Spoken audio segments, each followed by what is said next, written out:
안녕하십니까. 반도체 소식을 전하는 고독 달팽이 김석준 소장입니다. 오늘의 제목을 한번 읽어보고 가겠습니다. 내년 삼성전자와 SK하이닉스의 영업이익이 540조를 전망한다. AI 시대 돈은 메모리로 간다. 지금 HBM에 대한 얘기, HBF에 대한 얘기가 많이 나오는데 범용 메모리 반도체도 지금 뭐 영업이익이 뭐 70%를 얘기하더니 80%도 막 얘기를 하고 있습니다. 그런데 HBM4는 기술 경쟁이 아니라 공급권, 공급 능력 전쟁이란 얘기죠. 그래서 요즘 AI를 얘기하면 다들 엔비디아 GPU 성능, 전력 얘기부터 하지만 인텔의 리프탄 CEO가 이렇게 얘기했습니다. 바보야. 그게 문제가 아니라 메모리야. 문제는 메모리야. AI 산업의 가장 큰 병목 현상은 연산도 전력도 HBM도 아니고 바로 메모리란 사실이에요. 그래서 메모리를 누가 잘해요? 삼성하고 SK가 잘하는 거죠. 그래서 지금 글로벌 그 투자은행들에서 지금 전망을 계속 높이고 있습니다. 작년 하반기에 133조 원, 155조 원, 올해 들어서는 키움증권에서 170조 원, SK 증권에서는 180조 원, 모건 스탠리에서는 255조 원인가요? 막 이렇게 245조 원 이런 얘기를 하는데 내년까지 삼성하고 SK하이닉스 두 회사를 합쳐서 540조 원의 영업이익이 나올 것이라고 얘기합니다. 왜 이런 일이 벌어질까요? 한 문장으로 말하면 이겁니다. HBM 경쟁은 자존심 싸움처럼 보이지만 실제로 AI 시대의 메모리 병목, 메모리를 과연 필요한 만큼 누가 빨리 만들어서 공급을 할 것이냐 여기에 달렸다는, 메모리를 누가 지배하고 공급을 할 수 있는가, 이것이 오늘 말씀드리고 있는 핵심적인 이야기입니다. 그래서 AI 산업의 최대 병목은 연산이 아니라 메모리다. HBM은 단순히 고성능 메모리가 아니라 AI 시스템의 중심축이죠. 그리고 SK하이닉스는 HBM4에서 수율과 공급 안정성을 최대 강점으로 내세우고 있고, 삼성은 공정, SK하이닉스보다 한 세대 앞선 원시 DRAM 플러스 베이스 다이를 자체 산화로 하는 이런 공정, 그 다음에 시스템 통합, 그러니까 설계와 로직과 그 다음에 패키징까지, 파운드리까지 다 가지고 있는 이 시스템 통합. 그래서 또 공급은 28년까지 굉장히 타이트합니다. 왜 타이트하냐? 지금 증설하고 있는 그 반도체 팹들이 그때쯤 돼야지만 가동을 시작합니다. 그래서 가격이라든가 마진이 구조적으로 상승할 수밖에 없는 거예요. 그래서 삼성, SK하이닉스 영업이익 합계 540조 원이라는 전망의 근본 원인은 메모리가 절대적으로 부족하다, 이렇게 말씀을 드릴 수가 있습니다. 자, 앞에서 말씀드렸던 건 그대로입니다. 바보야. 문제는 메모리야. 왜 이 말이 핵심인가? 인텔의 최고 경영자 리프탄이 이런 말을 했습니다. 인공지능의 산업 관점에서 가장 큰 도전 과제는 메모리다. 바보야. 문제는 메모리야. 이렇게 전력도 아니고 냉각도 아니고 연산 능력 성능도 아니고 메모리가 AI 확장의 상한선이라는 얘기. 메모리 없이는 AI를 더 키울 수가 없다는 얘기입니다. 즉 AI 시대에 병목은 GPU 성능이 아니라 메모리 공급량이라는 공식 확인입니다. 이게 바로 이 이제 HBM 전쟁 기사와 이제 확실히 물려 떨어지는 거예요. 자, HBM4의 전쟁의 본질은 누가 더 많이 안정적으로 공급할 수 있느냐. 자, 메모리 하면서 HBM4를 한번 살펴보고 가고 있는 거예요. 업계 관계자가 이렇게 말을 했습니다. HBM3E까지는 메모리 회사가 얼마나 빠르고 안정적인 메모리를 만드냐가 경쟁의 핵심이었다면 HBM4부터는 GPU와 메모리를 설계할 수 있느냐. GPU와 메모리, 그 다음에 밑에 베이스 타입까지도 얘기를 할 수가 있죠. HBM4는 GPU 칩의 전원 구조, 발열 설계, 패키지 크기까지 함께 해야 되기 때문에 이런 모든 것을 통합적인 솔루션을 누가 잘할 수 있느냐, 이게 중요하다는 거죠. 자, SK하이닉스를 볼까요? 수율의 SK하이닉스. 수율 하면은 뭐 아직까지 지금 최근에 보도가 나온 거 보면 HBM3E나 HBM4에서 SK하이닉스는 수율이 한 80%를 얘기를 하고 삼성은 한 50에서 60%. 그런데 이 수율이라는 거는 기업의 정말 특급 비밀입니다. 알려지지 않죠. 아름아름 알려지는 거죠. HBM3E에서 대규모 실전 검증을 이미 마쳤죠. 고객 관점에서는 지금 당장 안심하고 쓸 수 있는 선택지는 누구냐? SK하이닉스는 거죠. 그리고 HBM4 물량의 60% 이상을 가져갈 것이다. 이렇게 예상이 되죠. 점유율은 대략 한 54% 되지 않을까 이렇게 예상을 하고 있습니다. AI 서버를 멈추지 않게 하는 회사다. HBM3E에서는 62%까지 점유율을 가져갔었습니다. 자, 삼성전자는 공정의 삼성전자 HBM4의 첫 번째 공급사 타이틀을 거머쥐었습니다. 2월 달에 엔비디아의 HBM4를 출하를 할 겁니다.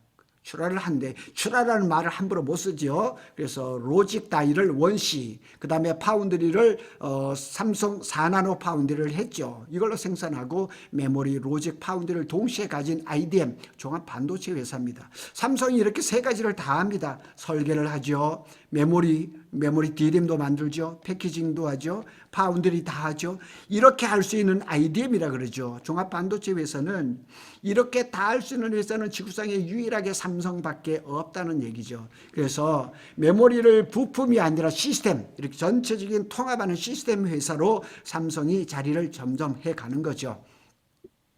HBM4는 이제 GPU, 전력, 열, 패키지, 구조까지 함께 설계를 해야 되는 거예요. 이 지점이 바로 삼성의 반격 포인트라는 거죠. 삼성이 제일 잘할 수 있는 그런 이렇게 시스템이라는 거죠. 수요 폭증이 말이 안 되는 수준이다. 숫자가 증명을 한다. 엔비디아 루빈을 한번 살펴볼까요? 요 그림입니다. 루빈입니다. 이렇게 해서 요건 제가 따로 설명을 하겠습니다.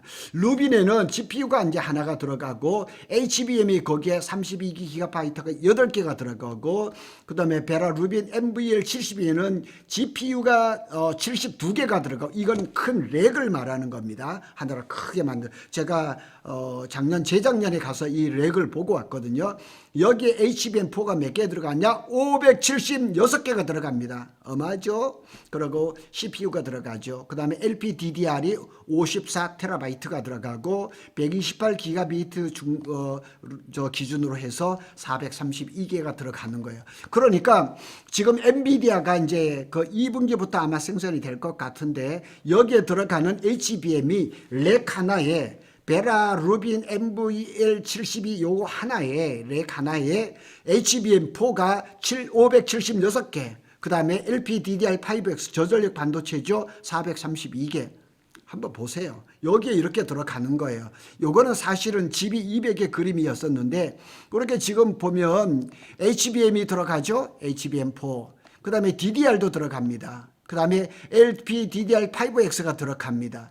GDDR도 들어갑니다. 그 다음에 GPU가 2개가 들어가죠. 그 다음에 CPU도 2개가 들어갑니다. 이렇게 들어가면서 루빈하면 그냥 우리 HBM4만 생각하는데 따라 들어가는 메모리 반도체가 어마하게 많은 거예요. 그러니까 루빈이 잘 생산이 되고 잘 팔릴수록 삼성이나 SK 하이닉스는 그냥 계속 돈을 벌 수밖에 없는 구조죠. 그래서 인텔의 최고 경쟁자 리프타는 엔비디아의 루빈과 같은 차세대 제품을 위해서는 막대한 메모리가 필요하다. 앞에 보셨잖아요. 여기 LPDDR, DDR, GDDR, HBM. HBM은 뭐 DRAM이 아닌가 봐요. 다 똑같은 겁니다. 그래서 렉 하나의 메모리만 1000개 단위 정도가 들어가는 게 1000개 단위 보여드릴까요? 여기 보시면은 576개, 432개, 1000개가 넘잖아요. 그러니까 이게 전부 다 메모리 반도체라는 얘기예요. 그러니까 이 수요를 감당할 수 있는 회사는 삼성, SK 마이크론인데 우리나라는 뭐 삼성하고 SK죠. 그런데 공급이 거의 늘지 않는다. 왜 공급이 저렇게 수요가 부족하면 빨리빨리 공장을 지어서 수요를 충족시켜주면 되겠는데 왜 안 되느냐. 올해 DRAM 증가율은 25%, 27%밖에 안 늘어요. 올해는 새로운 팹이 가동을 안 해요. 출하율 증가는 19%밖에 안 돼요. 그리고 HBM 비중 확대는 범용 DRAM 생산 능력이 감소가 되는 거예요. HBM4, HBM3E를 만들다 보면 LPDDR, DDR5, GDDR은 생산이 줄어들 수밖에 없는 거예요. 그림눈과 공간, 공정 전환이 제약이 있어요. 마음대로 늘릴 수가 없거든요.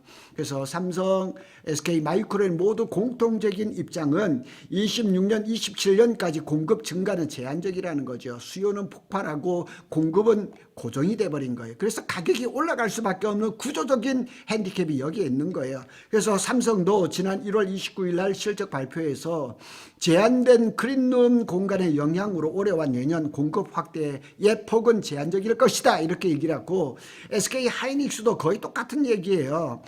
생산 공간의 물리적 제약과 선단 공정 전환을 고려하면 당분간 수급 환경이 타이트하게 될 것이다. SK 하이닉스는 원비 공정에서 원시 공정으로 지금 라인을 지금 거의 다 이렇게 전환을 하고 있습니다. 그래서 숫자가 이렇게 튀어버리는 거예요.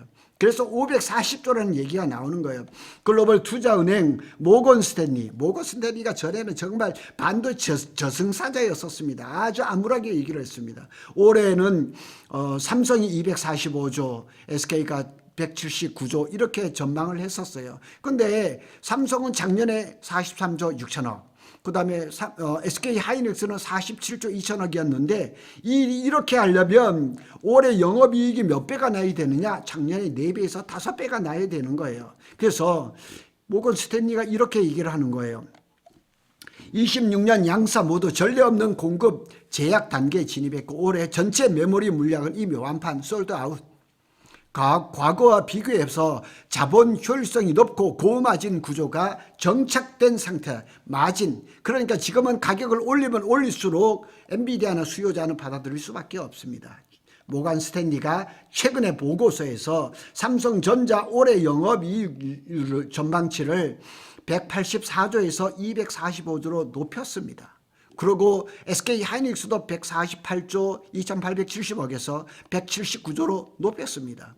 그런데 내년입니다. 내년에는 삼성이 얼마냐? 317조 3970억 원입니다. 그러니까 이게 말이 안 되는 거예요. SK는 225조. 그러니까 두 개를 회사를 합쳐서 내년에 영업이익이 540조라는 얘기예요.